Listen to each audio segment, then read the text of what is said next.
নাহমাদুহু ওয়া নুসাল্লি আলা রাসূলিহিল কারীম। আউযু বিল্লাহি মিনাশ শাইতানির রাজীম। বিসমিল্লাহির রহমানির রহিম। শুরু করছি নতুন একটি বই, ইসলামী সমাজ গঠনে নারী সমাজের ভূমিকা। লিখেছেন হাফেজা আসমা খাতুন। বইটি প্রকাশ করেছেন তাইয়িব বুক কর্নার। বইটি নির্ধারিত মূল্য ৩০ টাকা মাত্র। ভূমিকা: আল্লাহ রাব্বুল আলামিন প্রতিটি নারীকে বিশেষ দায়িত্ব দিয়ে দুনিয়ায় পাঠিয়েছেন, আর তা হচ্ছে আদর্শ মানুষ ও জাতি গড়ার দায়িত্ব। নারীদের এ মহান দায়িত্ব পালনের উপর নির্ভর করছে ইসলামী সমাজ গঠনের সূচনা। এ দায়িত্ব সুষ্ঠুভাবে পালন করার উপর নির্ভর করছে সমগ্র জাতির সার্বিক কল্যাণ। আদর্শ চরিত্রবান সুনাগরিক গড়ে তোলার দায়িত্ব ন্যস্ত হয়ে রয়েছে মায়েদের উপর। সে দায়িত্বই হচ্ছে মানব সমাজের সবচেয়ে বড় মহান দায়িত্ব। একটি আদর্শ সুখী ও সুন্দর পরিবার নির্ভর করছে একজন আদর্শ মাতা, একজন আদর্শ স্ত্রীর উপরে। ইসলামী শিক্ষায় শিক্ষিত একজন নারী যখন মা হন, তখন তিনি সেই শিক্ষা দ্বারা তার সন্তানকে আদর্শ সন্তান হিসেবে গড়ে তুলতে পারেন, যে সন্তান দ্বারা সমাজ তথা সমগ্র জাতি উপকৃত হতে পারে। একইভাবে সেই নারী যখন একজন স্ত্রী, তখন তিনি তার সেই শিক্ষা, সুন্দর ব্যবহার ও মিষ্টি আচরণের দ্বারা তার স্বামীর মন জয় করে স্বামীকে একজন আদর্শ স্বামী ও সুনাগরিক হিসেবে সমাজকে উপহার দিতে পারেন। এভাবেই ইসলামী শিক্ষায় শিক্ষিত একজন নারী একটি পরিবারকে আদর্শ পরিবার হিসেবে গড়ে তুলতে অবদান রাখতে পারেন। একটি আদর্শ পরিবার সমাজের ভিত্তি। কাজে ইসলামী আদর্শ ভিত্তিক সমাজ গঠনে একজন মা, একজন স্ত্রীকে অবশ্যই আদর্শ সম্পর্কে, চরিত্রের মৌলিক উপাদান সম্পর্কে সুষ্ঠু ও নির্ভুল জ্ঞান রাখতে হবে। ওহীপ্রাপ্ত জ্ঞানই একমাত্র নির্ভুল জ্ঞান, অর্থাৎ নবী করিম সাল্লাল্লাহু আলাইহি ওয়াসাল্লামের মাধ্যমে আল্লাহ তাআলা সমগ্র মানব জাতির জন্য ভালো মন্দ, সৎ অসৎ, কল্যাণ অকল্যাণের যে মানদণ্ড নির্ধারণ করে পাঠিয়েছেন, তাই হচ্ছে একমাত্র নির্ভুল মানদণ্ড। ইসলামী সমাজ গঠনে নারীদের অবশ্যই এই মানদণ্ড সম্পর্কে পরিষ্কার জ্ঞান থাকতে হবে। আর এই নির্ভুল জ্ঞান, সঠিক সিদ্ধান্ত গ্রহণের মানদণ্ডই হচ্ছে আল কোরআন ও রাসূল সাল্লাল্লাহু আলাইহি ওয়াসাল্লামের হাদিস। এ দুটি নির্ভুল জ্ঞানের উৎস থেকে অবশ্যই মুসলিম নারীদের জ্ঞান আহরণ করতে হবে এবং সর্বপ্রথম সে জ্ঞানকে নিজেদের জীবনেই প্রয়োগ করতে হবে। এরপর মায়েরা, স্ত্রীরা পরিবারে তা প্রয়োগ করবেন। এভাবে একটি পরিবার থেকে একটি সমাজ, সমাজ থেকে দেশ এবং একটি আদর্শ জাতি গড়ে উঠতে পারে এবং নারীরা তাদের মহান দায়িত্ব পালনের মাধ্যমে ইসলামী সমাজ গঠনে গুরুত্বপূর্ণ ভূমিকা পালন করতে পারেন। হাফেজা আসমা খাতুন, সাবেক এমপি।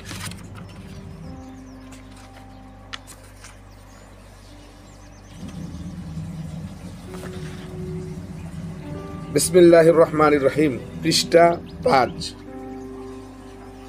ইসলামী সমাজ গঠনে নারী সমাজের ভূমিকা। ইসলামী সমাজ গঠনে নারী সমাজের ভূমিকা শীর্ষক আলোচনা শুরু করার আগে ইসলাম ও মুসলিম শব্দ দুটির ব্যাখ্যা প্রয়োজন। ইসলাম শব্দের আবিধানিক অর্থ হচ্ছে আনুগত্য করা, আত্মসমর্পণ করা। মুসলিম শব্দের মানে হচ্ছে অনুগত্যকারী এবং আত্মসমর্পণকারী। আল্লাহর আদেশের কাছে পরিপূর্ণ আত্মসমর্পণের নামই হচ্ছে ইসলাম। মুসলিম হচ্ছে সেই ব্যক্তি যে বিনা দ্বিধায় ও সন্তুষ্ট চিত্তে আল্লাহর বিধান, কোরআন মাজিদের আদেশ নিষেধের কাছে আত্মসমর্পণ করেছে এবং রাসূলের আদর্শ শিক্ষার পূর্ণ অনুগত্য করেছে। আল্লাহ রাব্বুল আলামিন ইরশাদ করেন, বিসমিল্লাহির রহমানির রহিম, ফাইন হাজ্জুকা ফাকুল আসলামতু ওয়াজহিয়া লিল্লাহ। হে নবী, এসব লোক যদি আপনার সাথে তর্ক বিতর্ক করে, তবে তাদেরকে বলে দিন যে আমি এবং আমার অনুসারীরা আল্লাহর নিকট আত্মসমর্পণ করেছি। সূরা আলী ইমরান, আয়াত নাম্বার 20। মুখে মুখে ইমানের দাবির কোনো মূল্য নেই এবং এ দ্বারা পরিত্রাণেরও কোনো উপায় নেই। কোরআন মাজিদের কোথাও নেই যে যারা ঈমান এনেছে তাদের জন্য রয়েছে তাদের রবের নিকট মহা পুরস্কার। বরং বলা হয়েছে যারা ঈমান এনেছে ও সৎ কাজ করেছে, সালাত কায়েম করেছে, যাকাত প্রতিষ্ঠিত করেছে, তাদের জন্য রয়েছে তাদের রবের নিকট মহা পুরস্কার। তারা ভীত হবে না, দুঃখিত হবে না। ওয়াদা ভঙ্গকারী বা পরাজিত মুশরিক ঈমান গ্রহণ করলেই তার পথ ছেড়ে দেয়া হয় না। বলা হয়, ফাইন তাবু ওয়া আকামুস সালাতা ওয়া আতাওয়াজ যাকাতা ফাখাল্লু সাবিলাহুম।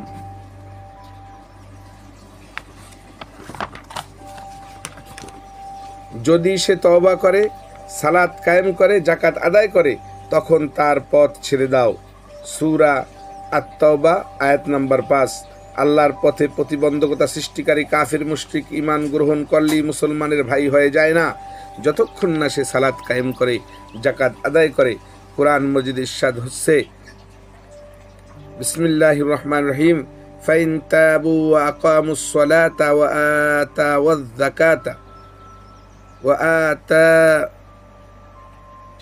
যাকাতা ফাইখওয়ানুকুম ফিদ্দিন। যদি তারা তওবা করে, সালাত কায়েম করে, যাকাত আদায় করে, তবে তারা তোমাদের দ্বীনি ভাই। সূরা আত-তাওবা আয়াত 11। এই মহান বাণীসমূহ থেকে সুস্পষ্ট হয়ে যাচ্ছে যে মুখে ঈমানের দাবির কোনো মূল্য নেই যদি তা বাস্তবে প্রমাণ করা না হয়। সালাত, সাওম, হজ, যাকাত হচ্ছে ঈমানের বাস্তব প্রমাণ বা বহিঃপ্রকাশ। কোরআন মজিদের বিধান, ইসলামকে বাস্তবে প্রতিষ্ঠা করা আল্লাহর নির্দেশ। কোরআনুল কারীমে ইরশাদ হয়েছে, আকিমুদ্দিনা ওয়ালা তাতাফাররাকু ফি, তোমরা দিনকে কায়েম করো, এই ব্যাপারে কোনো মত পার্থক্য করো না। সূরা শুরা আয়াত নাম্বার 13। অন্যত্র বলা হয়েছে, ওয়ালাউ আন্নাহুম আকামুত তাওরাতা ওয়াল ইনজিলা ওয়ামা উনজিলা ইলাইহিম মির রাব্বিহিম লা আকালু মিন ফাওকিহিম ওয়া মিন তাহতি আরজুলিহিম। যদি তারা তাওরাত, ইনজিল এবং আল্লাহর পক্ষ থেকে তাদের প্রতি নাজিল করা কিতাবসমূহকে কায়েম করত, তাহলে তাদের মাথার উপর থেকে এবং পায়ের নিচ থেকে রিজক প্রদান করা হতো। সূরা মাইদা 66 নম্বর আয়াত। কোরআন মাজিদ শুধু বাণী হিসেবে নাজিল হয়নি, যদি শুধু পাঠ করার জন্য বা খতমের পর খতম করে পূর্ণ হাসিলের জন্য নাজিল হতো, তাহলে আল্লাহ তাআলা আল কোরআনের একদিনই নাজিল করতে পারতেন। আল কোরআন সমগ্র মানব জাতির জন্য একটি পূর্ণাঙ্গ জীবন ব্যবস্থা। মানব রচিত প্রচলিত ভ্রান্ত জীবন ব্যবস্থা নির্মূল করে সেখানে আল্লাহর দেয়া একটি নির্ভুল, নিরপেক্ষ, সার্বিক, কল্যাণকর, আল ইনসাফ পূর্ণ জীবন ব্যবস্থা কায়েম করতে হবে। তাই আল কোরআন ধীরে ধীরে নাজিল হয়েছে যাতে ঈমান গ্রহণকারীরা ভ্রান্ত জীবন ব্যবস্থার পরিবর্তে আল কোরআনের দেয়া জীবন ব্যবস্থাকে নিজেদের ব্যক্তি জীবনে, পরিবার, সমাজে, রাষ্ট্রে প্রতিষ্ঠিত করতে পারে। আল কোরআন দীর্ঘ 23 বছরে নাজিল হয়েছে, আর দুনিয়াবাসী বিস্ময়ের সাথে দেখতে পেল মাত্র 23 বছরের ব্যবধানে একটা জাতির জীবনে আমূল পরিবর্তন এসে গেল, একটি বিস্ময়কর বিপ্লব। এই বিপ্লব নবী করিম সাল্লাল্লাহু আলাইহি ওয়াসাল্লাম ছাড়া অন্য কেউ দুনিয়ার কোনো দেশে কোনো কালে ঘটাতে পারেনি। অর্থনৈতিক, সামাজিক, রাজনৈতিক, আধ্যাত্মিক, সাংস্কৃতিক, নৈতিক এবং মানব জীবনের সর্বদিকে একটি পরিপূর্ণ বিপ্লব সাধিত হলো। নিষ্ঠুর বর্বর আরব জাতি মাত্র 23 বছরের ব্যবধানে একটি সুসভ্য, মর্জিত, আদর্শ জাতিতে পরিণত হলো। সে সমাজে তৈরি হলো আবু বকর, ওমর, ওসমান, আলী রাদিয়াল্লাহু মতো চরিত্র, বীর হামজার মতো সাহসী যোদ্ধা, আবু হুরায়রা ইবনে আব্বাস রাদিয়াল্লাহু এর মতো ধৈর্যশীল, খালিদ ইবনে ওয়ালিদের মতো, তারেক মুসার মতো সাহসী সেনাপতি, খাদিজা আয়েশা রাদিয়াল্লাহু এর মতো বিদুষী নারী, সুমাইয়ার মতো আত্মত্যাগী মহিলা। কিন্তু কি করে এই বিস্ময়কর বিপ্লব সংঘটিত হলো? কেমন করে হলো? আল্লাহ রাসূল সাল্লাল্লাহু আলাইহি ওয়াসাল্লাম নিজে কোনো মন গড়া মতবাদ প্রচার করেননি। আল্লাহ তাআলার প্রেরিত কোরআনের পূর্ণ বিধানকে তার নিজের উপর এবং তার জাতির উপর পূর্ণভাবে প্রয়োগ করেছিলেন। কোরআনের কোনো বিধানকে বা নির্দেশকে ছাঁটাই করার দুঃসাহস করেননি। কোরআন মজিদে আল্লাহ তাআলা যা কিছু করার আদেশ দিয়েছেন, প্রতিটি আদেশকে তিনি পূর্ণভাবে কার্যকর করেছেন।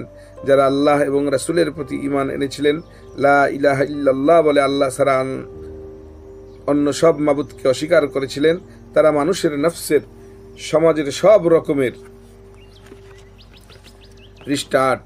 দাসত্ব থেকে মুক্ত হয়ে আল্লাহর দাসত্ব এমনভাবে স্বীকার করেছিলেন যে নবী করিম সাল্লাল্লাহু আলাইহি ওয়াসাল্লামের মাধ্যমে যত আদেশ আল্লাহ তাআলার পক্ষ থেকে নাজিল হতো, প্রতিটি আদেশকে ওই জাতি নিজেদের জীবনে কার্যকর করেছেন এবং যা কিছু করতে নিষেধ করেছেন তা থেকে ওই জাতি বিরত হয়ে গেছেন।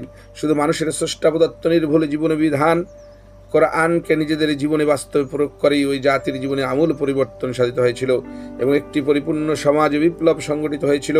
কাজে আমাদের মুসলমানদের নতুন করে ভাবতে হবে, বুঝতে হবে যে কোরআন একখানা ধর্মগ্রন্থ মাত্র নয়, একখানা বিপ্লবী গ্রন্থ, যে গ্রন্থের বাস্তব প্রয়োগে একটি জাতির প্রাণ সঞ্চার হতে পারে, যে গ্রন্থকে ধারণ করে একটি জাতি জেগে উঠতে পারে, সার্বিক সমস্যা থেকে মুক্তি পেতে পারে।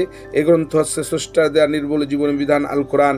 যারা আল্লাহর রাসূল এবং আল্লাহর এই কিতাবের প্রতি প্রতি এবং আখিরাতের প্রতি ঈমান এনে আল্লাহ রাসূলের কাছে আত্মসমর্পণকারী মুসলিম হিসেবে স্বীকৃতি দিয়েছিলেন, তাদের প্রতি সেদিন সালাতে কায়েমের নির্দেশ এলো। সেই মুহূর্ত থেকে কোনো মুসলমান ইচ্ছাকৃতভাবে এক ওয়াক্ত সালাত কাজা করেননি। এখানে বলা আবশ্যক যে বেনামাজি মুসলমান থাকার কোনো অবকাশ ইসলামে নেই। হাদিসে বলা হয়েছে মুসলমান এবং কাফিরের মধ্যে পার্থক্য হচ্ছে সালাত। মুসলমান সালাত আদায় করে, কাফির তা করে না। এভাবেই পার্থক্য করা হয়েছে। রাসূল সাল্লাল্লাহু আলাইহি ওয়াসাল্লাম বলেছেন, কিয়ামতের দিন বেনামাজিকে ফিরআউন, হামান, কারুন, উবাই ইবনে খালফ, উমাইয়া ইবনে খালফদের মতো সাথে একত্রে উঠানো হবে, অর্থাৎ তাদের দলভুক্ত হবে। রাসূল সাল্লাল্লাহু আলাইহি ওয়াসাল্লামের যুগে বেনামাজিকে মুসলমান মনে করা হতো না, তাই তখন মুনাফিকরাও সালাত আদায় শামিল হয়ে যেত, যাতে তাদেরকে মুসলমান বলে গণ্য করা হয়। তেমনি ভাবে যেদিন মদ সম্পর্কে কোরআন আয়াতে নাজিল হলো, বিসমিল্লাহির রহমানির রহিম, ইয়া আইয়ুহাল্লাযীনা আমানু লা তাকরাবুস সালাতা ওয়া আনতুম সুকারা, হে ঈমানদারগণ, তোমরা নেশাগ্রস্ত অবস্থায় নামাজের নিকটবর্তী হও না। সূরা নিসা আয়াত 43। পৃষ্ঠা 9। চিরকালের মদ্যপায়ী জাতি তারা, হঠাৎ তাদের উপর মদ নিষিদ্ধ করা হয়নি। নবুয়াতের 13 বছর পর্যন্ত তাদেরকে শুধু আল্লাহর রাসূল এবং আখিরাতের প্রতি ঈমানের ধারণাই দেওয়া হয়েছে। তিনি যে একক, তিনি যে একমাত্র রব, মনিব, সৃষ্টিকর্তা, রিজিকদাতা। তিনি মানুষকে যে আইন বিধান দিয়েছেন তাই মানুষের জন্য একমাত্র কল্যাণকর আইন বিধান। তার আইন বিধান অমান্য করা হলে মানুষ যে দুনিয়াতে এবং আখিরাতে ক্ষতিগ্রস্ত হবে। তিনি যে সব কিছু দেখেন ও শোনেন, তার কাছে সব মানুষকে যে একদিন ফিরে যেতে হবে।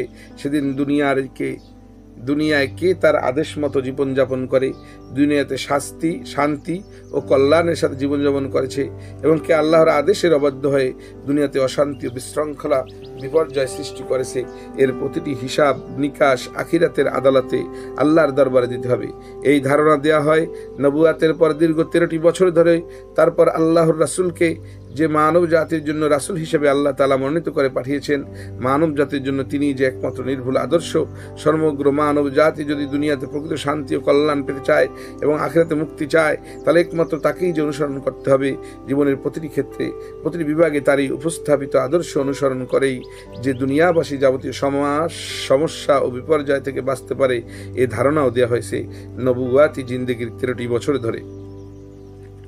তারপর আখিরাতের প্রতি ঈমানদারদের দৃঢ় বিশ্বাস পোষণ করতে বলা হয়েছে।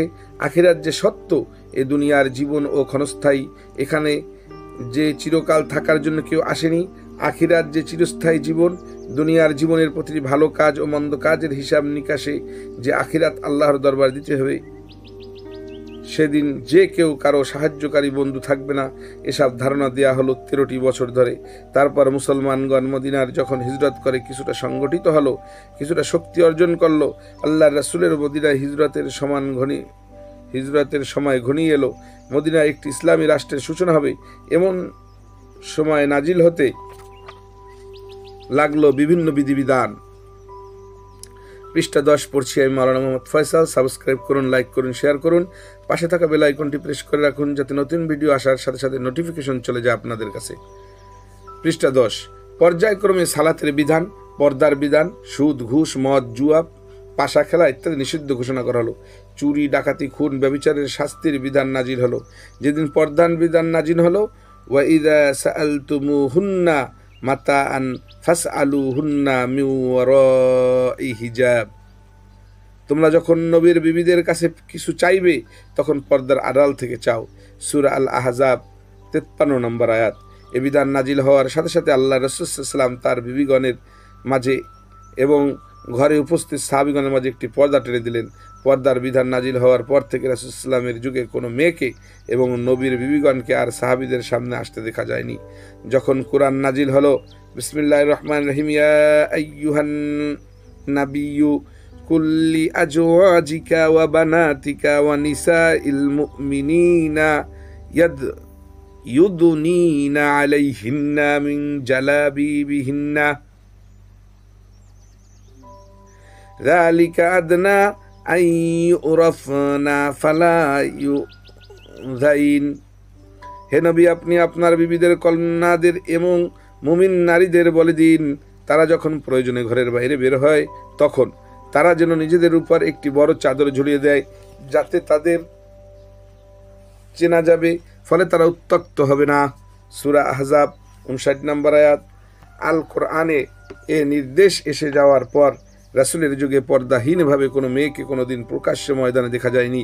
তেমনিভাবে যেদিন মদ সম্পূর্ণ হারাম করা হলো সেদিন থেকে কোনো মুসলমান মদ স্পর্শ করেনি। যেদিন মুসলিম নারীদেরকে পর্দা করার নির্দেশ হলো সেদিন থেকে কোনো মুসলিম নারীকে প্রকাশ্যে ময়দানে বেপর্দায় দেখা যায়নি। তারা আল্লাহর নির্দেশ মতো পর্দা করে বাইরের কাজ সম্পন্ন করেছেন।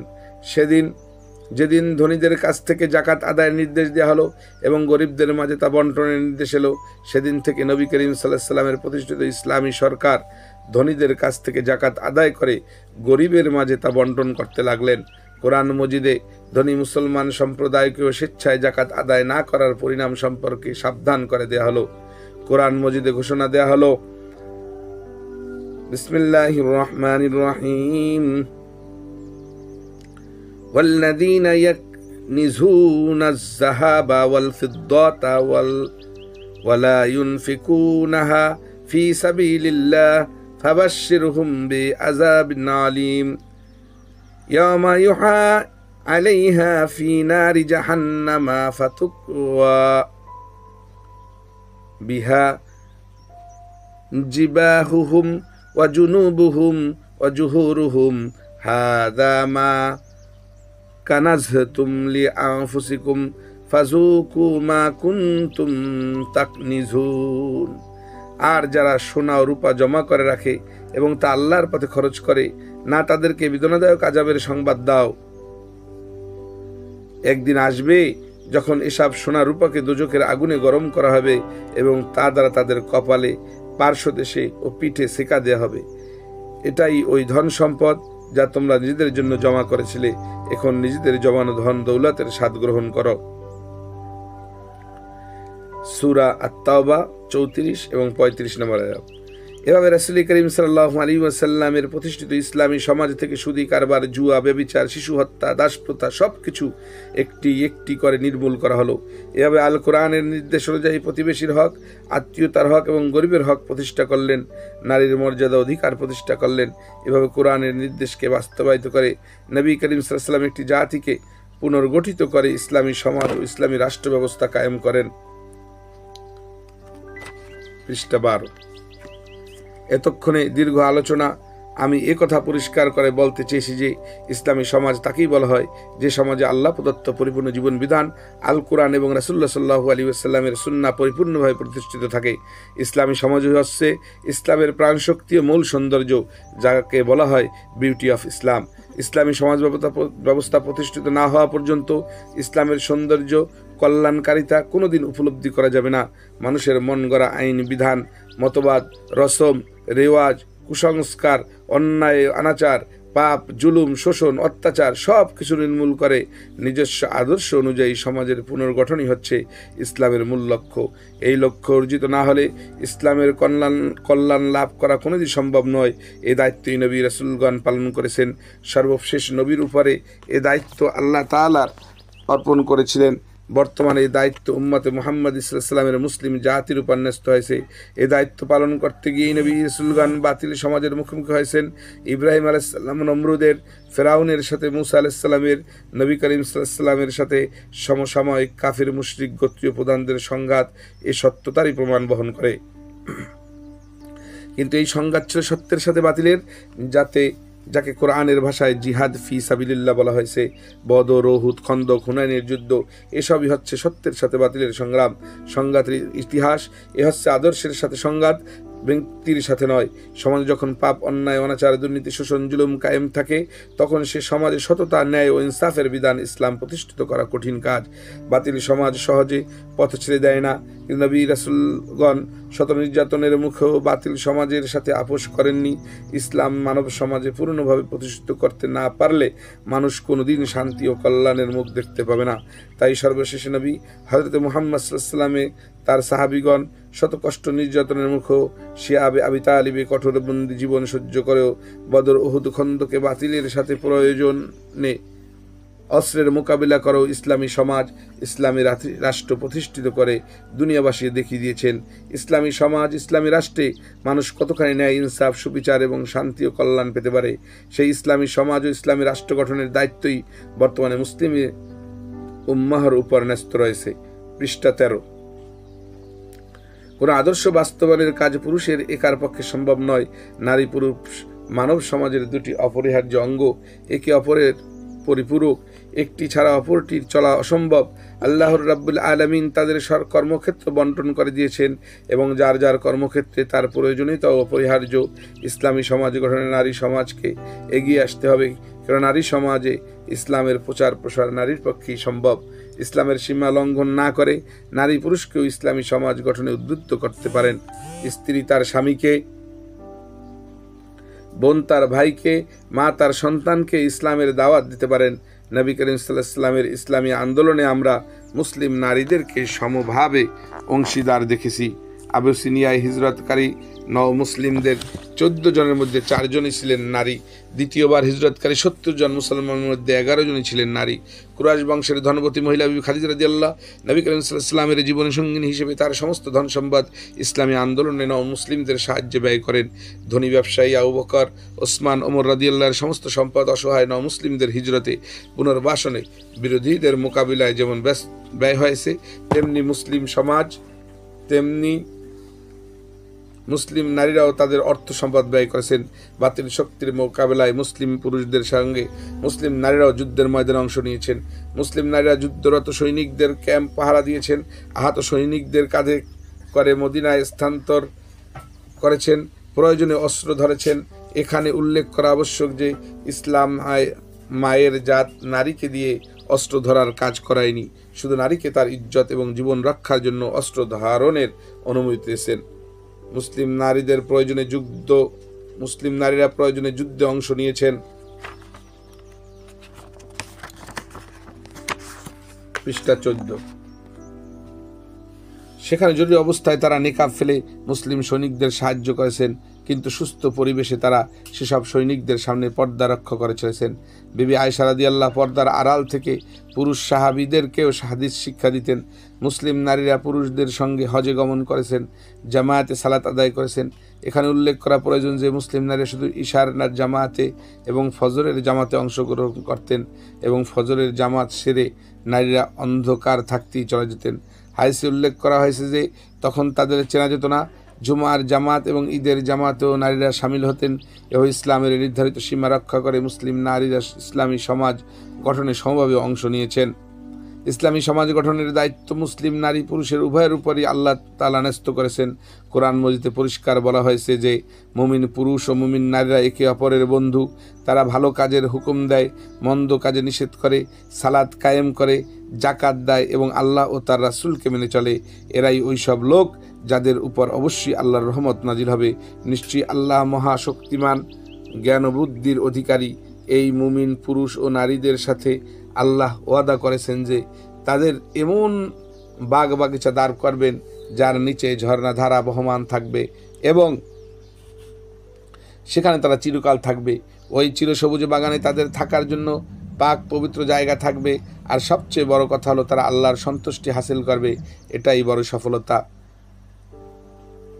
আত-তাওবা ৭১-৭২।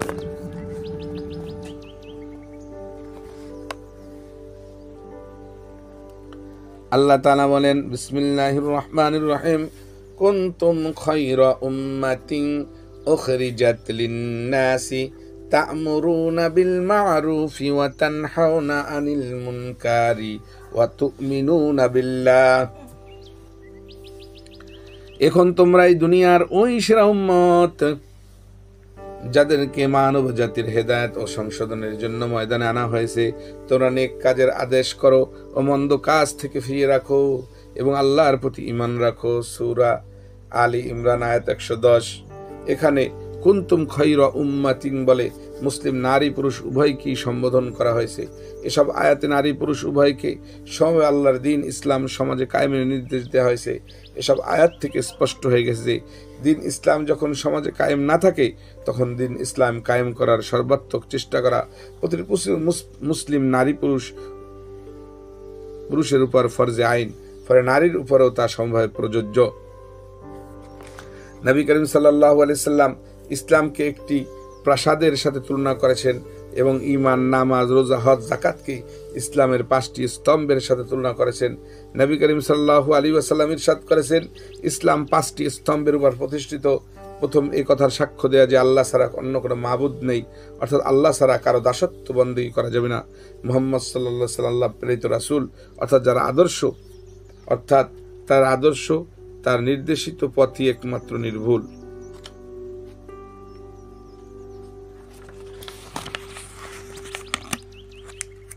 পৃষ্ঠা 16 পড়ছি আমি, মাওলানা মোহাম্মদ ফয়সাল। সাবস্ক্রাইব করুন, লাইক করুন, শেয়ার করুন, পাশে থাকা বেল আইকনটি প্রেস করে রাখুন, যাতে নতুন ভিডিও আসার সাথে সাথে নোটিফিকেশন চলে যায় আপনাদের কাছে।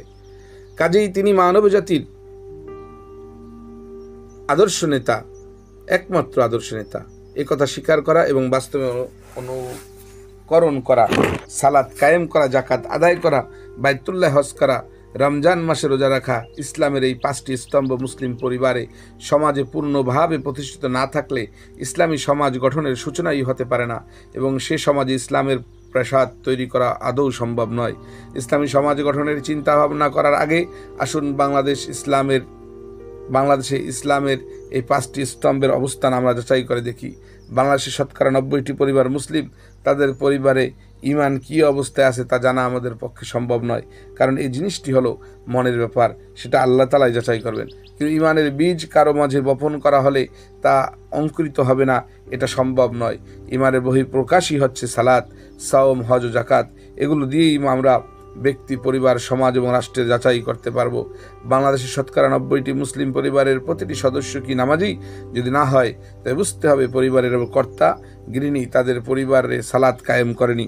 রাষ্ট্রের প্রতিটি নাগরিক কি নামাজি? যদি না হয় তাহলে বুঝতে হবে রাষ্ট্র নাগরিকদের উপর সালাত কায়েম করেনি।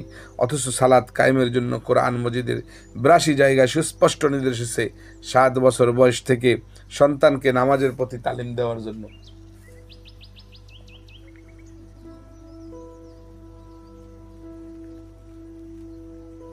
পিতামাতার প্রতি নির্দেশ রয়েছে 10 বছর বয়স থেকে সন্তানকে নামাজে অভ্যস্ত করে গড়ে তুলতে বলা হয়েছে, কারণ 12 থেকে 13 বছর বয়সী ছেলেমেয়েদের মাঝে যখন সাবালকত্বের চিহ্ন দেখা দেবে তখন থেকে নামাজ তাদের জন্য ফরজ হয়ে যাবে।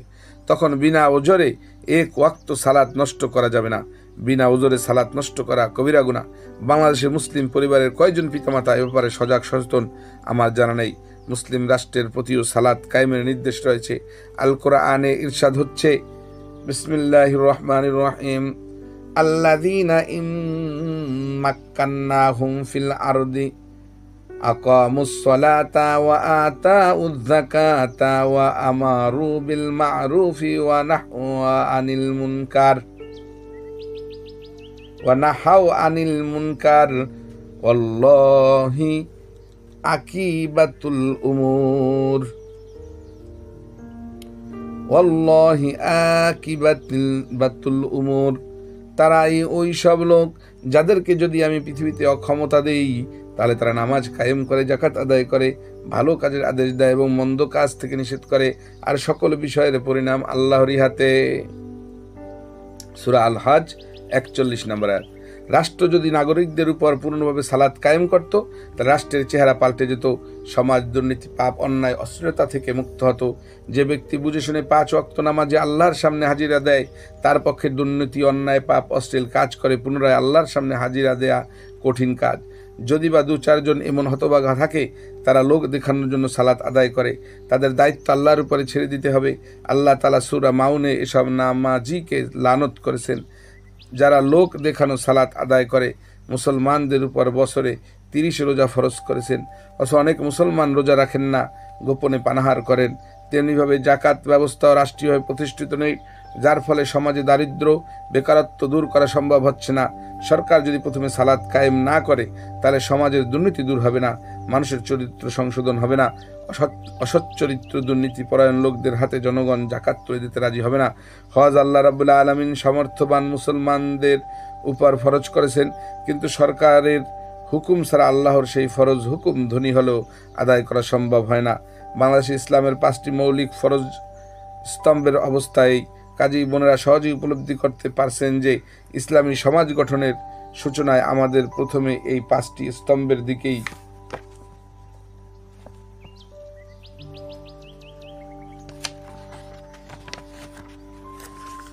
নজর দিতে হবে।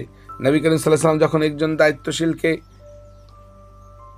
একটি বিজিত দেশে শাসনকর্তা করে পাঠান, তখন বলে দিলেন, তুমি যেখানে যাচ্ছ সেখানে আহলে কিতাবদের বসবাস, তুমি প্রথমে তাদেরকে কালেমা লা ইলাহা ইল্লাল্লাহ মুহাম্মাদুর রাসূলুল্লাহ সাল্লাল্লাহু আলাইহি ওয়াসাল্লাম এই দাওয়াত দেবে। যদি তারা তা মেনে নেয় তাহলে তাদেরকে বলবে আল্লাহ তাআলা মুসলমানের উপর দিনে রাতে 5 ওয়াক্ত সালাত আদায় ফরজ করেছেন। যদি তারা সালাত আদায় করে তাহলে তাদেরকে বলবে আল্লাহ রাব্বুল আলামিন মুসলমানদের উপর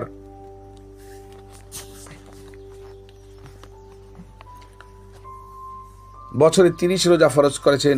যদি তারা মেনে নেয় তাহলে বলবে আল্লাহ ধনী মুসলমানদের উপর জাকাত ফরজ করেছেন। তখন তুমি ধনীদের কাছ থেকে জাকাত আদায় করে গরিবের মাঝে তা বিলি বন্টন করে দেবে। এই হাদিস থেকে প্রমাণিত হয় যে ইসলামের 5টি মৌলিক ইবাদত রাষ্ট্রীয় দায়িত্বে নবী করিম সাল্লাল্লাহু আলাইহি ওয়াসাল্লামের সময় পালিত হয়েছে। আমরা মুসলিম নারী হিসেবে আল্লাহ রাব্বুল আলামিন আমাদেরকে বিশেষ দায়িত্ব দিয়ে দুনিয়ায় পাঠিয়েছেন। সে দায়িত্বই হচ্ছে মানব সমাজের সবচেয়ে বড় দায়িত্ব, সবচেয়ে মহান দায়িত্ব, আর তা হলো মানুষ গড়ার দায়িত্ব, জাতি গড়ার দায়িত্ব। আমাদের এই মহান দায়িত্ব পালনের উপর নির্ভর করছে ইসলামী সমাজ গঠনের সূচনা। এই দায়িত্ব সুষ্ঠুভাবে পালনের উপর নির্ভর করছে সমগ্র জাতির সার্বিক কল্যাণ। আদর্শ চরিত্রবান সুনাগরিক গড়ে তোলার দায়িত্ব ন্যস্ত রয়েছে মায়েদের উপর। একটি আদর্শ সুখী সুন্দর পরিবার নির্ভর করছে একজন আদর্শ মা এবং একজন আদর্শ গৃহিণীর উপর। পরিবার সমাজের ভিত্তি। কাজেই ইসলামী আদর্শ সম্পর্কে, চরিত্র গঠনের মৌলিক উপাদান সম্পর্কে সুষ্ঠু নির্ভুল জ্ঞান থাকতে হবে। ওহীপ্রাপ্ত জ্ঞানই একমাত্র নির্ভুল জ্ঞান, অর্থাৎ নবী রাসূলগণের মাধ্যমে আল্লাহ তাআলা মানব জাতিকে ভালো মন্দ, সৎ অসৎ, কল্যাণ অকল্যাণের যে মানদণ্ড দান করেছেন তাই হচ্ছে একমাত্র নির্ভুল মানদণ্ড। ইসলামী সমাজ গঠনে মায়েদের এ নির্ভুল মানদণ্ড সম্পর্কে জ্ঞান থাকতে হবে। মানব জীবনের বিভিন্ন দিক ও বিভাগ সম্পর্কে সঠিক ও নির্ভুল সিদ্ধান্ত গ্রহণের মানদণ্ড হচ্ছে আল কোরআন ও রাসূল সাল্লাল্লাহু আলাইহি ওয়াসাল্লাম এর সুন্নাহ। এ দুটো নির্ভুল জ্ঞানের উৎস থেকে অবশ্যই মুসলিম মায়েদের জ্ঞান আহরণ করতে হবে এবং সর্বপ্রথম সেই জ্ঞানকে নিজেদের জীবনেই প্রয়োগ করতে হবে। এরপর মায়েরা, গৃহিণীরা তা পরিবারে প্রয়োগ করবেন। এভাবে তারা ইসলামী পরিবার গঠন করে ইসলামী সমাজ গঠনে যথার্থ ভূমিকা পালন রাখতে পারেন। ইসলামী সমাজ গঠনে মুসলিম নারী সমাজের যথার্থ ভূমিকা রাখতে হলে ইসলাম তাদেরকে যে দায়িত্ব দিয়েছে সে সম্পর্কে অবশ্যই তাদেরকে সচেতন হতে হবে। তাদের দায়িত্ব সুষ্ঠুভাবে পালনের উপর নির্ভর করছে সমগ্র জাতির তথ্য, সমগ্র মানব গোষ্ঠীর কল্যাণ। নারীর ও দায়িত্বের ব্যাপারে অবশ্যই মূল্য দিতে হবে। জাতিকে অবশ্যই উপলব্ধি করতে হবে যে মায়েরা যদি তাদের দায়িত্ব সুষ্ঠুভাবে পালন করতে না পারেন, তাদেরকে যদি তাদের মূল দায়িত্ব থেকে সরিয়ে দিয়ে পুরুষের দায়িত্ব পালনের টানাহেঁচড়া করা হয় এবং তারা যদি আদর্শ সন্তান গড়ার সুযোগ না পান, তাহলে জাতি কখনো চরিত্রবান, আল্লাহভীরু, দায়িত্বশীল, আদর্শ নাগরিক পেতে পারে না। ফলে দায়িত্বশীল, চরিত্রবান নাগরিকের অভাবে সমস্ত জাতির উন্নয়ন কর্মকাণ্ড ব্যাহত হতে বাধ্য, যার অভাব আজকে আমরা সমাজ জীবনের প্রতিটি স্তরে দারুণভাবে উপলব্ধি করছি। আজকে সমাজের রন্ধ্রে রন্ধ্রে যে দুর্নীতি ঢুকেছে, জাতীয় নৈতিক অবক্ষয় যে প্রকট হয়ে দেখা দিয়েছে, ইসলামী নৈতিক জ্ঞানের অভাবই এর একমাত্র কারণ। একটি সন্তান নৈতিক চরিত্রবান হতে পারে, মানবীয় গুণাবলীর বিকাশ শুধুমাত্র বস্তুবাদী শিক্ষায় কারো কারো মধ্যে সম্ভব হতে পারে, কিন্তু একে স্থিতিশীলতা, পূর্ণতা দান করে ইসলামী নৈতিকতা তথা কোরআন সুন্নাহর জ্ঞান। ইসলামী সমাজ গঠনে নারী সমাজের ভূমিকা পালন করতে হলে মুসলিম নারী সমাজকে সর্বপ্রথম পদক্ষেপ নিতে হবে কোরআন সুন্নাহর জ্ঞান আহরণের মাধ্যমে। কাজে শিক্ষাক্ষেত্রে সর্বপ্রথম আমূল পরিবর্তন দরকার। মুসলিম নারীকে তার কর্মক্ষেত্রে পারফেক্ট করে গড়ে তোলার জন্য নারীর উপযোগী জ্ঞান দানের সঙ্গে সঙ্গে তার কোরআন সুন্নাহর নির্ভুল জ্ঞানে অভিজ্ঞ করে তুলতে হবে। ভবিষ্যৎ জীবনে কোরআন সুন্নাহর জ্ঞানে পৃষ্ঠা 20 অভিজ্ঞ এ মায়েরাই জাতি গড়ার মহা দায়িত্ব সুষ্ঠুভাবে পালন করতে পারবে। পৃষ্ঠা 20 জাতিকে উপহার দিতে পারবে আল্লাহভীরু, চরিত্রবান, আদর্শ নাগরিক। যে শিশু মায়ের কোল থেকেই তার স্রষ্টার নাম শিখবে, ধীরে ধীরে তার মায়ের কাছেই তার স্রষ্টা আল্লাহকে চিনবে। মায়ের মুখেই নবী রাসূলের কাহিনী, রাসূলের সাহাবীদের গল্প, তাদের আত্মত্যাগের কাহিনী, মুসলিমদের বিজয় যুগের কাহিনী শুনে বড় হতে থাকবে। আরও বড় হয়ে মায়ের কাছে কোরআনের অর্থসহ বাণী শুনবে, শেষ নবীর হাদিসের উপদেশ শুনবে, শিখবে সে সন্তান কখনো বড় হয়ে খোদাদ্রোহী হতে পারে না। আজ মুসলিম ঘরের সন্তানেরা ইসলামের যতখানি দুশ্মনী করছে, তাদের মধ্যে যারা খোদাদ্রোহিতায় লিপ্ত তারা একজন অমুসলিমের চেয়ে কোনো অংশে কম নয়, বরং কয়েক গুণ বেশি। এর একমাত্র কারণ মুসলিম মায়েরা তাদের সন্তানদের কোরআন ও সুন্নাহর সঠিক জ্ঞান দিতে পারেননি। আজ মুসলিম সমাজে ইসলামের সঠিক জ্ঞানের বড় অভাব, আর একমাত্র ইসলামের সঠিক জ্ঞানের অভাবই আজ মুসলিম জাতিকে চারদিক থেকে বিপর্যয় ঘিরে গেছে। এই বিপর্যয় থেকে মুক্তির একমাত্র পথই হচ্ছে আমাদের ভবিষ্যৎ বংশধরদের সত্যিকারের মুসলমান রূপে গড়ে তোলা। প্রতিটি মুসলিম সন্তানকে মায়েরা যখন প্রকৃত মুসলমান করে গড়ে তুলতে পারবেন, প্রতিটি পরিবার যখন হবে ইসলামী পরিবার, তখনই ইনশাআল্লাহ ইসলামী সমাজ গঠনের সূচনা হবে। কাজেই বোনেরা পরিষ্কার বুঝতে পারছেন যে ইসলামী সমাজ গঠনে নারী সমাজকে অগ্রণী ভূমিকা পালন করতে হবে। মুসলিম নারী সমাজের পূর্ণ সহযোগিতা ব্যতীত ইসলামী সমাজ গঠনের আশা সুদূর পরাহত। ইসলামী সমাজ গঠনে যেমন ইসলামী নেতৃত্বের প্রয়োজন, তেমনি ইসলাম প্রিয় জনগোষ্ঠীরও প্রয়োজন। এর জন্য প্রয়োজন কোরআন সুন্নাহর জ্ঞানের ব্যাপক প্রচার প্রসার, শিক্ষার সর্বক্ষেত্রে সর্বস্তরে কোরআন সুন্নাহর জ্ঞান দানের ব্যবস্থা করা। প্রতিটি স্কুল, কলেজ, বিশ্ববিদ্যালয়, হাসপাতালে, জেলখানায়, মহল্লায়, মসজিদে, ইয়াতিমখানায়, প্রতিটি সংগঠন সংস্থায় সপ্তাহে কমপক্ষে একদিন কোরআন হাদিসের তাফসিরের ব্যবস্থা করতে হবে। কোরআন সুন্নাহ এবং ইসলামী সাহিত্য আলোচনার মাধ্যমে ইসলাম সম্পর্কে সর্বস্তরে নারী, পুরুষ, যুবক, যুবতী, কিশোর, কিশোরী, ছাত্র, ছাত্রী, শিক্ষক, শিক্ষিকাদের মাঝে সুষ্ঠু ও সুন্দর ধারণা সৃষ্টি হবে। পৃষ্ঠা 21। ইসলামের উপকারিতা, কল্যাণকারিতা, উপযোগিতা সকল স্তরের মানুষ উপলব্ধি করবে। তখন ইসলামী সমাজ গঠনও ত্বরান্বিত হবে। ইসলাম সম্পর্কে অভিজ্ঞ মহিলারা গার্লস স্কুলে, গার্লস কলেজে, ছাত্রীদের হোস্টেলে, মহল্লায় মহল্লায় নারী সমাজের কাছে সপ্তাহে একদিন কোরআন সুন্নাহর তাফসির করলে মুসলিম নারীরা ইসলামের সঠিক জ্ঞান লাভে সক্ষম হবেন। এ ব্যাপারে শিক্ষিতা মা বোনেরা অগ্রণী ভূমিকা পালন করতে পারেন। শিক্ষিতা মা ও বোনেরা অর্থসহ কোরআন ও হাদিস পড়া নিজেদের প্রতিদিনের কাজের সাথে তালিকাভুক্ত করুন। এর জন্য কিছু সময় ব্যয় করুন। আপনার সন্তানকে নৈতিক, চরিত্রবান, আদর্শ মানুষ রূপে গড়ে তোলার জন্য আপনার এটুকু সময় ব্যয় করা অপরিহার্য। আপনার ইসলামী জ্ঞানের উপর নির্ভর করছে আপনার সন্তান ও আপনার পরিবারের ইহকালীন কল্যাণ, শান্তি ও পরকালীন চিরস্থায়ী নাজাত ও মুক্তি। আপনি কিছুদিন কোরআন ও হাদিস গভীরভাবে অধ্যয়ন করুন। কোরআন হাদিসের জ্ঞানার্জনে আপনি 1 ঘন্টা সময় ব্যয় করুন। দেখবেন আপনি নিজেই ভাবতে শুরু করবেন যে আল্লাহ এবং রাসূলের কথাগুলো এত সুন্দর, আমার সন্তানদের, আমার পরিবারের সদস্যদের নিকট এ মর্মস্পর্শী বাণী পৌঁছে দেওয়া প্রয়োজন। তখনই আপনি আপনার স্বামী, সন্তান এবং আপনার পরিবারের সদস্যদের নিয়ে সপ্তাহে একদিন বসুন ঘরোয়া পরিবেশে। আল্লাহর বাণী থেকে যে শিক্ষা আপনি পেয়েছেন, রাসূল সাল্লামের যে সুন্দর কথাগুলো আপনি জেনেছেন, তা তাদেরকে শোনান। আল কোরআনের বাণী থেকে তাদেরকে শোনান এবং তোমরা সকলে মিলে আল্লাহ দাসত্ব করো, তার সাথে কাউকে শরিক করো না। পিতামাতার সাথে ভালো ব্যবহার করো। নিকটাত্মীয়, ইয়াতিম ও মিসকিনদের প্রতি বিনয়, নম্রতা প্রদর্শন করো এবং প্রতিবেশী আত্মীয়দের প্রতি, অনাত্মীয় প্রতিবেশীদের প্রতি, পাশাপাশি চলার সাথীর প্রতি এবং তোমাদের অধীন কৃতদাস ও দাসীদের প্রতি দয়া অনুগ্রহ প্রদর্শন করো। নিশ্চিতে জেনে রাখো, আল্লাহ এমন ব্যক্তি কখনো পছন্দ করেন না যে নিজ ধারণায় অহংকারী ও নিজেকে বড় মনে করে গর্বে বিভ্রান্ত। পৃষ্ঠা 22। সেসব লোককেও আল্লাহ পছন্দ করেন না যারা নিজেরা কার্পণ্য করে এবং অন্য লোকদেরও কার্পণ্য করার উপদেশ দেয় এবং আল্লাহ নিজ অনুগ্রহে তাদেরকে যা দান করেছেন তা লুকিয়ে রাখে। এই ধরনের লোকদের জন্য আমরা অপমানকর আযাবের ব্যবস্থা করে রেখেছি। এ ধরনের আরও অনেক উপদেশ, সুসংবাদ, সাবধানবাণী আপনার স্বামী, সন্তানদের, আপনার পরিবারের সদস্যদের পরে শোনাতে পারেন। দেখবেন সবাই এক আল্লাহর বান্দা মুসলিম হয়ে গড়ে উঠবে। সবাই তাদের দায়িত্ব, কর্তব্য সম্পর্কে সচেতন হয়ে উঠবে। সন্তান পিতামাতার প্রতি, স্বামী স্ত্রীর প্রতি, স্ত্রী স্বামীর প্রতি সহনশীল, ধৈর্যশীল হয়ে উঠবেন। পরিবারের অন্যান্য সদস্যরাও একে অপরের প্রতি সহনশীল, ধৈর্যশীল, দায়িত্বশীল হবেন।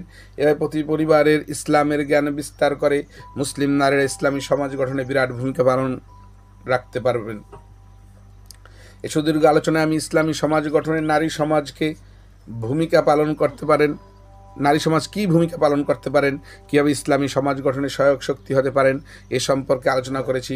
কিন্তু ইসলামী সমাজ গঠনের পথে প্রতিবন্ধকতা সম্পর্কেও আমাদের সুস্পষ্ট ধারণা থাকা প্রয়োজন। এই প্রতিবন্ধকতা সমূহ দূর করতে না পারলে ইসলামী সমাজ গঠন করা সম্ভব নয়। ইসলামী সমাজ গঠনে বড় প্রতিবন্ধকতা হচ্ছে মুসলিম সমাজে ইসলামে নিষিদ্ধ বা হারাম কাজের ব্যাপক প্রসার। কোরআনে নিষিদ্ধ বা হারাম কাজ যতক্ষণ সমাজে প্রতিষ্ঠিত থাকে ততক্ষণ সে সমাজ ইসলামী সমাজ হতে পারে না। নম্রতা, নগ্নতা, অশ্লীলতা, মদ, জুয়া, ব্যভিচারের মতো হারাম কাজ সমাজে চালু থাকলে সেখানে ইসলামী সমাজ গঠন সম্ভব নয়। পর্দাহীনতা, সহশিক্ষা, নারী পুরুষের অবাধ মেলামেশা, জাতীয় খোদাদ্রোহিতা সমাজ প্রচলিত থাকা অবস্থায় ইসলামী সমাজে সূচনাই হতে পারে না। এসব হারাম কাজ বা বেহায়াপনা মুসলমানদের নৈতিক চরিত্র, ইমানি শক্তি ঘুণের ন্যায় কুড়ে কুড়ে নিঃশেষ করে দিয়েছে। ইসলামী সমাজ গঠনের সূচনায় সমাজ থেকে এসব হারাম অশ্লীল কাজ নির্মূল করার জন্য পুরুষ সমাজের সাথে নারীদের পূর্ণ সহযোগিতা করতে হবে। সিনেমা, টিভি হচ্ছে শক্তিশালী প্রচার মাধ্যম। এই প্রচার যন্ত্রগুলোতে সব রকম ব্যবস্থাপনায় খোদাদ্রোহিতার প্রকট। যেখানে ইসলাম নারী পুরুষের কর্মক্ষেত্র পৃথক করে বন্টন করে দিয়েছে, সেখানে মুসলিম দেশে একটা খবর পড়তেও একজন নারী একজন পুরুষ না হলে আমাদের টিভি কর্তৃপক্ষের চলে না। এটা স্পষ্ট খোদাদ্রোহিতা। অশ্লীল নাচ, গান, বাদ্য বাজনা আল্লাহ রাসূল সাল্লাল্লাহু আলাইহি ওয়াসাল্লাম নিষেধ করেছেন।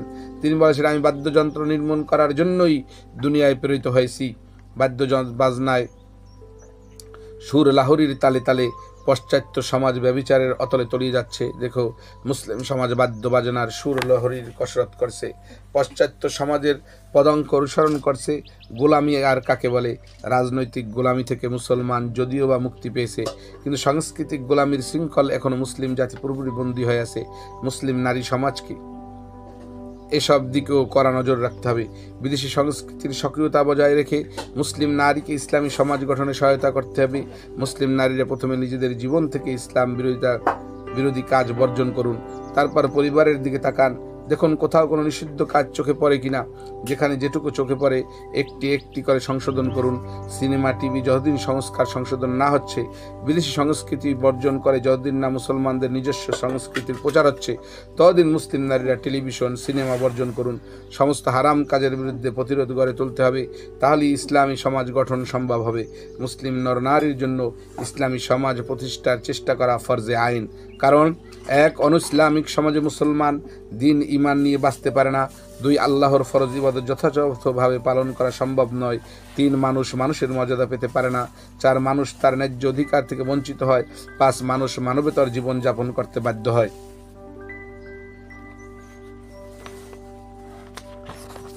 পৃষ্ঠা 24 পড়ছি আমি মাওলানা মোহাম্মদ ফয়সাল। সাবস্ক্রাইব করুন, লাইক করুন, শেয়ার করুন, পাশে থাকা বেল আইকনটি প্রেস করে রাখুন যাতে নতুন ভিডিও আসার সাথে সাথে নোটিফিকেশন চলে যায় আপনাদের কাছে। সর্বশেষে আমি যে কথাটি বলতে চাই তা হচ্ছে, আল্লাহ তাআলা মানব জাতিকে তার খলিফা করে মানব সমাজে তার দিন ইসলাম প্রতিষ্ঠার যে দায়িত্ব দিয়ে পাঠিয়েছেন, সে দায়িত্ব একা পালন করা কোনোদিন সম্ভব নয়। এজন্যই আল্লাহ তাআলা ঘোষণা করেন, ওয়াতাসিমু বিহাবলিল্লাহি জামিআও ওয়ালা তাফাররাকু, তোমরা সবাই মিলে আল্লাহর রজ্জু জামাতবদ্ধ হয়ে শক্তভাবে ধারণ করো, তোমরা দলাদলিতে লিপ্ত হয়েও না। সূরা আলী ইমরান পৃষ্ঠা 100 আয়াত 103। নবী করিম সাল্লাল্লাহু আলাইহি ওয়াসাল্লাম ইরশাদ করেছেন, আমাকে আল্লাহ তাআলা 5টি কাজের নির্দেশ দিয়েছেন, আমিও তোমাদেরকে 5টি কাজের নির্দেশ দিচ্ছি। আর তা হচ্ছে, তোমরা 3 জন মুসলিম একত্র হলেই জামাতবদ্ধ হয়ে যাবে, একজনকে নেতা বানিয়ে নেবে, নেতার নির্দেশ মেনে চলবে, আল্লাহর দ্বীনের জন্য জিহাদ করবে, আল্লাহর দ্বীনের জন্য হিজরত করবে। এমনি একটি জামাত থেকে যে 1 বিঘত পরিমাণ দূরে সরে যাবে, সেজন্য তার কাঁধ থেকে ইসলামের জোয়াল খুলে ফেললো, যতক্ষণ না সে জামাতে ফিরে আসে। যদি কেউ দিন ইসলাম ব্যতীত কোনো জাহেলি মতবাদের দিকে কাউকে আহ্বান করে, তাহলে সে জাহান্নামের ইন্ধন হবে, যদিও সে সালাত আদায় করে, রোজা রাখে এবং নিজেকে মুসলমান বলে ধারণা করে। মুসনাদে আহমদ, তিরমিজি। এই হাদিসের পরিপ্রেক্ষিতে হযরত ওমর রাদিয়াল্লাহু বলেছেন, লা ইসলামা ইল্লা বিল জামাত, জামাত ছাড়া ইসলামের কোনো অস্তিত্বই নেই। কোরআন ও হাদিসের নির্দেশ থেকে পরিষ্কার বোঝা যায় যে মুসলমানদের জন্য জামাতবদ্ধ জীবন ফরজ, কারণ এছাড়া মুসলমান থাকা সম্ভব নয়। এর সাথে সাথে জিহাদ এবং হিজরতের কথা বলা হয়েছে। জিহাদ মানে চূড়ান্ত প্রচেষ্টা। আল্লাহর দ্বীন ইসলাম কায়েমের জন্য একমাত্র মুসলিম তার জানমাল দিয়ে সর্বশক্তি প্রয়োগ করবে, প্রয়োজনে হিজরত করবে, কিন্তু বাতিল সমাজের সঙ্গে আপোষ করা চলবে না। কেন আল্লাহর দ্বীন পৃষ্ঠা 25 ইসলাম সমাজকে, আল্লাহর দ্বীন ইসলাম সমাজকে মানব সমাজে পরিপূর্ণভাবে প্রতিষ্ঠিত না হওয়া পর্যন্ত মানবতার কল্যাণ সাধন কোনো উপায় সম্ভব নয়। এজন্য জামাতবদ্ধ হয়ে দিন ইসলাম প্রতিষ্ঠায়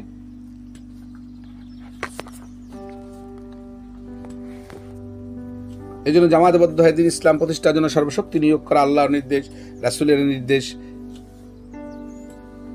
বাতিলের সাথে আপোষ না করে হিজরত করাই আল্লাহ এবং আল্লাহর রাসূলের নির্দেশ। আরও স্মরণ রাখা দরকার যে মুসলমান জামাতবদ্ধ হবে শুধুমাত্র আল্লাহর দেয়া দিন ইসলাম প্রতিষ্ঠার লক্ষ্যে, অন্য কোনো মন গড়া মতবাদ বা থিওরি নিয়ে নয়। ইসলাম ব্যতীত মানুষের মন গড়া সমস্ত মতবাদী জাহিলিয়াত এবং অজ্ঞতা। আল্লাহর বিধান ইসলাম একমাত্র নির্ভুল জীবন বিধান। কাজেই মুসলিম নারী পুরুষ তার শক্তি, সামর্থ্য, অর্থ, সম্পদ সব কিছু ব্যয় করবে আল্লাহর দিন ইসলাম কায়েমের জন্য, অন্য কোনো মতবাদের জন্য নয়। সালাত সাওম পালন করেও কেউ যদি আল্লাহর দিনের পরিবর্তে মানুষের তৈরি ইজম কায়েমের চেষ্টা করে তার পরিণত হবে জাহান্নাম। একথা পরিষ্কারভাবে হাদিসে বর্ণিত হয়েছে। আমি কোরআন ও হাদিসের আলোকে জামাতবদ্ধ হওয়ার গুরুত্ব আপনাদের সামনে তুলে ধরলাম। কোরআন হাদিসের নির্দেশ থেকে বোঝা যাচ্ছে যে জামাতবদ্ধ জীবনের শরঈ গুরুত্ব রয়েছে। কাজেই এটি ফরজে আইন। যারা ইসলামকে সত্যিকারভাবে গ্রহণ করলো, ইসলাম কায়েমের গুরুত্ব উপলব্ধি করলো, তাদের ইসলামী জামায়াতে শামিল হওয়া ছাড়া কোনো গত্যন্তর নেই। হাদিসে রাসূল ইরশাদ হয়েছে, যে ব্যক্তি জিহাদ করল না, জিহাদের চিন্তা, সংকল্প, বাসনাও মনে পোষণ করল না, সে পরিষ্কার মুনাফিকদের ন্যায় মৃত্যুবরণ করল। মুসলিম। কোরআন হাদিস থেকে পরিষ্কার হয়ে গেল যে মুসলমান জন্মগতভাবে একটি মিশনারি জাতি, একটি মুসলিম, একটি মিশন। শুধু নিজে ইবাদত করে, নামাজ রোজা করে, আরামে খেয়ে পেয়ে পরে ঘুমিয়ে কাটানোর জন্য তাকে দুনিয়ায় পাঠানো হয়নি। তাকে বিশেষ যে দায়িত্ব দিয়ে দুনিয়ায় পাঠানো হয়েছে, প্রতি মুহূর্তে তার নিজের নফসের সাথে, পরিবারের সাথে, সমাজের সাথে সংগ্রাম করে জিহাদ করে যেতে হবে দিন ইসলাম প্রতিষ্ঠার জন্য। দুনিয়ার অন্যান্য জাতিকে ইসলামের দিকে আহ্বান করতে হবে। এই হচ্ছে মুসলমানদের জীবনের উদ্দেশ্য। এই উদ্দেশ্য হাসিল করা ছাড়া তার দুনিয়ার শান্তি প্রতিষ্ঠা, আখিরাতে নাজাতের কোনো উপায় নেই। কাজেই যারা দিন ইসলাম প্রতিষ্ঠার জন্য জামাতে শামিল হওয়াকে রাজনীতি মনে করেন, তাদের ভ্রান্তি সুস্পষ্ট। আল্লাহ তাআলা আমাদেরকে সব ভ্রান্তি থেকে রক্ষা করুন, আমিন। পৃষ্ঠা 26। বাংলাদেশে যেসব ইসলামী দল রয়েছে, আপনার দৃষ্টি আপনি যেটা পছন্দ করেন, আপনার বিবেক যে দলকে পূর্ণাঙ্গ ইসলামী দল বলে মনে করে, আপনি সেই দলের সাথে শামিল হয়ে কাজ করুন। আর না হয় আপনি কোরআন সুন্নাহর আলোকে একটি ইসলামী জামাত গঠন করুন এবং দিন ইসলাম কায়েমের চেষ্টা করে যান। এই চেষ্টাই আপনার সাফল্য। মুসলমানদের জিন্দেগির এটাই একমাত্র লক্ষ্য। এই লক্ষ্যকে আবর্তিত করেই তার কাজকর্ম সমাধা করতে হবে। আপনার সন্তানও সামাজিক জীব, তার পক্ষে একা থাকা সম্ভব নয়, তারও সঙ্গী সাথী দরকার। আর সে সঙ্গী সাথী যেমন চরিত্রের হবে, আপনার সন্তানের উপর তার প্রভাব পড়বেই। আল কোরআনে আল্লাহ তাআলা ইরশাদ করেছেন, শয়তান তার সঙ্গী হয়েছে, তার খুব খারাপ সঙ্গী জুটেছে। শয়তান যার সঙ্গী হয়েছে তার খুব খারাপ সঙ্গী জুটেছে। বর্তমান অনইসলামিক সমাজে আপনি আপনার সন্তানের জন্য কোনো ভালো সঙ্গী পাবেন না। তাদের জন্য সংগঠন প্রয়োজন। বাংলাদেশে ছাত্রছাত্রীদের জন্য অত্যন্ত উন্নতমানের ইসলামী সংগঠন রয়েছে। এসব সংগঠন ইসলামী ছাত্র শিবির এবং ইসলামী ছাত্রী সংস্থা নামে পরিচিত। ইসলামের দুশ্মন, মানবতার দুশ্মন ইহুদি, খ্রিস্টান ও ব্রাহ্মণ্যবাদী চক্র এবং এদেশে তাদের পোষা দোসররা জামায়াতে ইসলামী, ইসলামী ছাত্র শিবির এবং ইসলামী ছাত্রী সংস্থার বিরুদ্ধে তাদের সমস্ত মিডিয়া ব্যবহার করে চলেছে। এমনকি সেকুলার সরকারের পৃষ্ঠপোষকতায় পাঠ্যপুস্তকে পর্যন্ত এসব সুসংগঠিত শিক্ষিত ইসলামী দলগুলোর বিরুদ্ধে মরিয়া হয়ে মিথ্যা বানোয়াট প্রচারে উঠে পড়ে লেগেছে। এসব ইসলামের দুশ্মনরা এবং তাদের দোসররা যেখানে সেখানে এসব ইসলামী নৈতিক চরিত্রবান ছেলেগুলোকে হত্যা করাচ্ছে। এ পর্যন্ত ছাত্র শিবিরের এবং জামায়াতের বহু নেতাকর্মী হত্যা করেছে এসব পাষণ্ডরা। আর তাদের মিডিয়াগুলো সবসময় মিথ্যা বানোয়াট তথ্য প্রচার করে বেড়ায় যে শিবির হাত কাটে, রক কাটে। প্রায় এসব ইসলামের দুশ্মনরা নিজেদের দলীয় কোন্দলে নিজেদের কর্মীদের পর্যন্ত হাত কেটে দেয়, রক কেটে দেয়, আর পরক্ষণেই প্রচার করে বেড়ায় শিবির হাত কেটেছে, রক কেটেছে। এরা জানে যে গোয়েবলসীয় কায়দায় একটা মিথ্যাকে 10 বার বললে সত্যে পরিণত হবেই। এসব খুনি সন্ত্রাসী ইসলামের কঠোর দুশ্মনরা ইসলামের শত্রুতা চিরদিনই করেছে। রাসূল সাল্লাল্লাহু আলাইহি ওয়াসাল্লামের সময় করেছে, আজও করছে, ভবিষ্যতেও করবে। এদের প্রচারণায় আমাদের বিভ্রান্ত হয়ে চলবে না। আমাদেরকে সত্যের উপর অটল থাকতে হবে। আমাদের সন্তানদের অবশ্যই ভালো সঙ্গ দানের জন্য, ইসলামী জ্ঞানার্জনের সুযোগ দানের জন্য, সত্যের সৈনিক হিসেবে গড়ে তোলার জন্য অবশ্যই ছেলে সন্তানদের 5 বছর বয়স থেকে ফুলকুড়িতে সামিল করে দিতে হবে এবং 10 থেকে 12 বছর বয়স থেকে বরিষ্ঠ ইসলামী ছাত্র সংগঠন, ইসলামী ছাত্র শিবিরে যোগদান করে দিতে হবে। এখন আপনারা বলুন, এরা কি ধরনের মিথ্যা প্রচার প্রপাগান্ডা চলবে? ইসলামী ছাত্র শিবিরের সংক্ষিপ্ত পরিচয় আপনারা জেনে নিন। এসব ছেলেগুলো নামাজি, রোজাদার, এরা মদ্যপান করে না, গাঁজা টানে না, হেরোইন সেবন করে না, এরা শিক্ষকের গায়ে হাত তোলে না, মেয়েদের উত্ত্যক্ত করে না, বাবা মার সঙ্গে বেয়াদবি করে না। এরা হলো ইসলামী ছাত্র সংগঠনের ছেলে, ইসলামী ছাত্র শিবির। এরা প্রতিদিন সাধারণ শিক্ষার সঙ্গে সঙ্গে কোরআন সুন্নাহর নৈতিক ও নির্ভুল জ্ঞানের জন্য চেষ্টা করে। প্রতিদিন তারা পাঠ্যসূচির সাথে কোরআন হাদিস অর্থ সহ অধ্যয়নের অভ্যাস করে এবং ব্যক্তি জীবনে কোরআন ও সুন্নাহর বিধিবিধান মেনে চলার চেষ্টা করে। নিজেদের সহপাঠীদের ইসলামের সুন্দর শাশ্বত সুশাসন মেনে চলার জন্য, কোরআন সুন্নাহর জ্ঞানার্জনের জন্য উৎসাহিত করে। আল্লাহ প্রদত্ত রাসূলের প্রদর্শিত ইসলামের সুন্দর পথে চলার জন্য তাদের আহ্বান জানায়। এরা সপ্তাহে একদিন মসজিদে এবং মহল্লায় কোনো শুভাকাঙ্ক্ষীর বাসায় ইসলামের বিভিন্ন দিক নিয়ে আলোচনায় বসে। সহপাঠীদের ইসলামী জ্ঞানার্জনে এবং ইসলামের অনুশীলনে সাহায্য ও সহযোগিতা করে থাকে। এভাবে যুবকেরা সমাজে অসংখ্য পাপের হাতছানিতে দু পায়ে দলে সমাজের যুবক কিশোরদেরকে সমাজের যাবতীয় অন্যায় পাপ পঙ্কিলতা থেকে বাঁচিয়ে ইসলামের শাশ্বত কল্যাণের পথে চলতে বন্ধুর মতো সঙ্গ দিয়ে সহায়তা করে। এসব সুন্দর মার্জিত স্বভাবের ছেলেদের সম্পর্কে এত মিথ্যা বানোয়াট অপপ্রচার করা হয় যে ইসলামী ছাত্র শিবিরের নাম শুনলেই আপনারা আঁতকে ওঠেন। এভাবে মিডিয়ার বদৌলতে ইসলামের দুশ্মনরা সাফল্যই অর্জন করছে বলতে হবে। শিবির সম্পর্কে ইসলাম বিদ্বেষী দলের এক যুবকের মন্তব্য শুনুন। আমার বোনের ছেলে ডাক্তার জুলফিকার ছাত্র ইউনিয়নের অনুষ্ঠানে তাকে গান গাইতে নিয়ে যায়।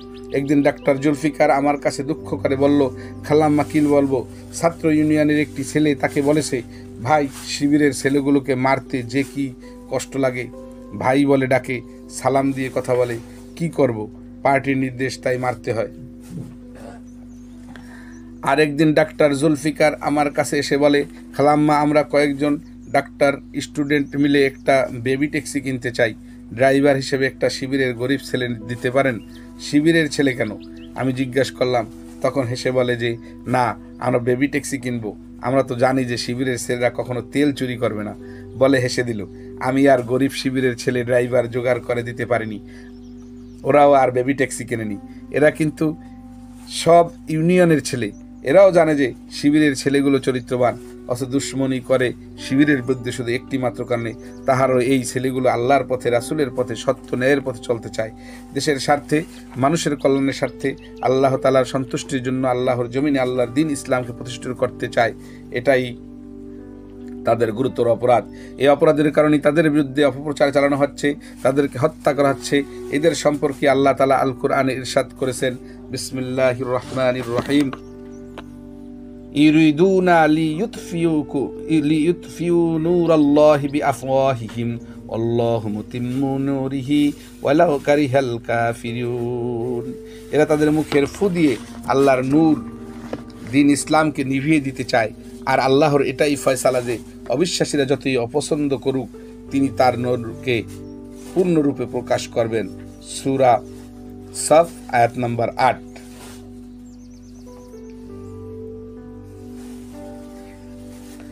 এটা আল্লাহর ওয়াদা। এরা কোনোদিন আল্লাহর দ্বীন ইসলামকে ধ্বংস করতে পারবে না, বরং এরাই ধ্বংস হয়ে যাবে। দুনিয়া আর আখেরাতে এরাই চরম ক্ষতিগ্রস্ত হবে। এরা ইসলামের বিরোধিতা করে অন্ধের মতো, অথচ এরা জানে না ইসলাম ছাড়া কোনো সমস্যার সমাধান হবে না। তিনটি সরকার বাংলাদেশে ক্ষমতায় গেছে, দুজন মহিলা নেত্রী প্রধানমন্ত্রী হিসেবে, বিরোধী দলের নেত্রী হিসেবে সংসদে অবস্থান করেছেন। কিন্তু আপনারাই কসম করে বলুন, দেশের সন্ত্রাস, নারী নির্যাতন, নারী ধর্ষণ এতটুকু কি কমেছে? পতিতাদের সংখ্যা কমেছে নাকি বেড়েছে? আপনারাই বলুন। দারিদ্র্য বেকারত্বের কোনো অবসান হয়নি, বরং তা দিন দিন আরও প্রকট আকার ধারণ করেছে, যার ফলে সমাজে ছিনতাই, রাহাজানি, ব্যাংক লুট, ব্যবসায়ী খুন করে টাকা ছিনতাই ইত্যাদির সংখ্যা দিন দিন বেড়েই চলেছে। আপনারা ভালো করে জেনে নিন যে ইসলামী শিক্ষা ব্যবস্থা, ইসলামী সমাজ ব্যবস্থা, ইসলামী রাষ্ট্র ব্যবস্থা ছাড়া কোনোদিন নারী নির্যাতন, নারী ধর্ষণ, পতিতাবৃত্তি, বেকারত্ব, দারিদ্র্যের অবসান হবে না। কাজে ইসলামের দুশ্মনদের অপপ্রচার মোটেও বিভ্রান্ত হবেন না। আমি যখন পার্লামেন্টে ছিলাম বিগত 1991 থেকে 1996 সেশনে, তখন একদিন বিএনপির মহিলা এমপি শামসুন নাহার বললেন, আপা শিবিরের ছেলেগুলো যে কি ভদ্র, কি নম্র। এমপি হোস্টেলে ওনার ফ্ল্যাটের পাশের ফ্ল্যাট থেকে বের হলে শিবিরের ছেলেদের সঙ্গে সাক্ষাৎ হয়, সেরা সালাম দিয়ে কথা বলে। তিনি শিবিরের ছেলেদের প্রশংসা করে কথাগুলো বললেন। পৃষ্ঠা 30। শিবিরের ছেলে মানেই একটি ভালো সঙ্গ, ভালো বন্ধু। আপনার ছেলের জন্য ইসলামী ছাত্রী সংস্থাও, আপনার মেয়ের জন্য অনুরূপ একটি কল্যাণের ইসলামী ছাত্রী সংগঠন। আপনি আপনার ছেলে মেয়েকে সেসব সংগঠনের সাথে সামিল করে দিন। আপনার কোনো চিন্তা ভাবনা করতে হবে না। 6 মাসের মধ্যেই আপনার ছেলে মেয়ে নামাজি হবে। ইসলামী জ্ঞান আপনার ছেলে মেয়েদের চরিত্র সুন্দর হবে। ইসলামী সংগঠনে ইসলামী চরিত্রের সঙ্গীর প্রভাবে আপনার সন্তানের মধ্যে দিন দিন ইসলামী জ্ঞান বাড়তে থাকবে। ফলে সে নিজেকে সমাজে খারাপ পরিবেশ থেকে বাঁচিয়ে চলার যোগ্যতা অর্জন করবে এবং ভবিষ্যতে আপনার এসব ইসলামী চরিত্রের সন্তানেরা ইসলামী সমাজ গঠনের সবচেয়ে বড় সহায়ক হবে। আল্লাহ রাব্বুল আলামিন আমাদের আল্লাহর পথে চলার, আল্লাহর দ্বীনের পথে স্বামী সন্তান পরিচিত করার এবং আল্লাহর জমিনে দিন প্রতিষ্ঠার সংগ্রামে শরিক থাকার তৌফিক দান করুন এবং বাংলাদেশকে একটি ইসলামী রাষ্ট্রে পরিণত করে বিশ্বের দরবারে এর গৌরব বৃদ্ধি করুন। বাংলাদেশকে একটি আদর্শ কল্যাণ রাষ্ট্রে পরিণত করুন। বাংলাদেশের স্বাধীনতা, সংহতি ও সার্বভৌমত্ব রক্ষা করুন। আসুন আমরা বাংলাদেশের মুসলিম নারী সমাজ, ইসলামী সমাজ ও ইসলামী রাষ্ট্র গঠনে যথার্থ ভূমিকা পালন করে ন্যায় ও ইনসাফের দিন ইসলাম কায়েমের পথকে সুগম করি। আল্লাহ রাব্বুল আলামিন আমাদের তৌফিক দান করুন। আমিন সুম্মা আমিন। ওয়া আখিরু দাওয়ানা আলহামদুলিল্লাহি রাব্বিল আলামিন। আসসালামু আলাইকুম ওয়া রাহমাতুল্লাহ। সম্মানিত শ্রোতা ভাই ও বোনেরা, অনুগ্রহ করে আমার চ্যানেলটি সাবস্ক্রাইব করুন, লাইক করুন, শেয়ার করুন, পাশে থাকা বেল আইকনটি প্রেস করে রাখুন যাতে নতুন ভিডিও আসার সাথে সাথে নোটিফিকেশন চলে যায় আপনাদের কাছে। আমি বাংলাদেশ জামায়াতে ইসলামের সকল পাঠ্যসূচির বইগুলো এই চ্যানেলের ভিতরে দেওয়ার চেষ্টা করতেছি। আল্লাহ রাব্বুল আলামিন আমাকে তৌফিক দিন। আমিন। ওয়া আখিরু দাওয়ানা আলহামদুলিল্লাহি রাব্বিল আলামিন। আসসালামু আলাইকুম ওয়া রাহমাতুল্লাহ।